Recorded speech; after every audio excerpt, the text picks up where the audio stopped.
విజయవాడలో ముఖ్యమంత్రి చంద్రబాబు రాకపోకలు సాగించే సమయాలలో ట్రాఫిక్ నిలిపివేత విషయాలని వీలైనంత త్వరగా పరిష్కరించాలని తగ్గించేందుకు కూడా విఐపి మూవ్మెంట్ మానిటరింగ్ సిస్టమ్ అనే వ్యవస్థను పోలీసులు పర్యవేక్షిస్తున్నారు.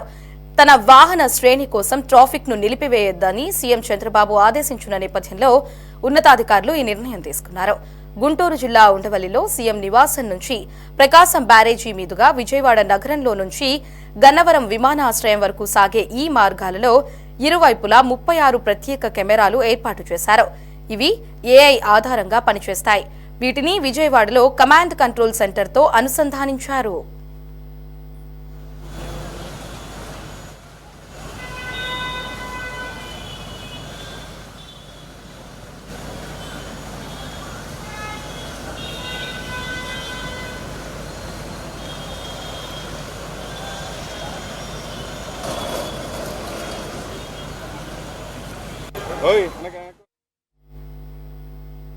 కొండవీటి వాగు ఎత్తిపోతల దగ్గర ఏర్పాటు చేసిన తొలి కెమెరా ఇంటర్నెట్ ఆఫ్ థింగ్స్ ఆధారంగా పనిచేస్తుంది. చంద్రబాబు వాహన శ్రేణికి ముందు వెళ్లే వాహనం ఎత్తిపోతల వరకు రాగానే ఆ కెమెరా జీపీఎస్ ఆధారంగా పసిగడుతుంది. ఆ దృశ్యాలను కమాండ్ కంట్రోల్ సెంటర్ కు పంపుతుంది. అక్కడి నుంచి వచ్చిన సమాచారం ఆధారంగా తదుపరి 3 పాయింట్లను అప్రమత్తం చేస్తుంది.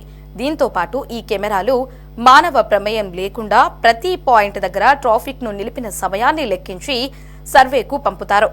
అయితే గన్నవరం విమానాశ్రయం నుంచి బయటకు వచ్చిన తర్వాత వచ్చే తొలి కూడలి కేసరపల్లి జంక్షన్ దగ్గర కూడా ఐఓటీ ఆధారంగా పనిచేసే కెమెరాను ఏర్పాటు చేశారు.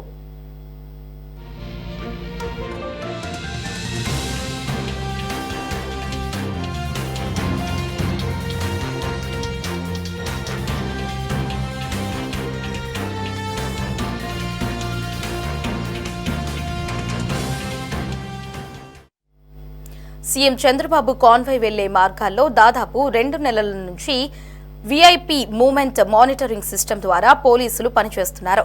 ఇందుకు ప్రత్యేకంగా ఏఐ ప్రోగ్రాంకు తయారు చేయించారు. ముఖ్యమంత్రి ప్రయాణించే మార్గాల్లో తొలుత 10 నిమిషాల మేర ట్రాఫిక్ నిలిపివేత సమయం నమోదయ్యేది.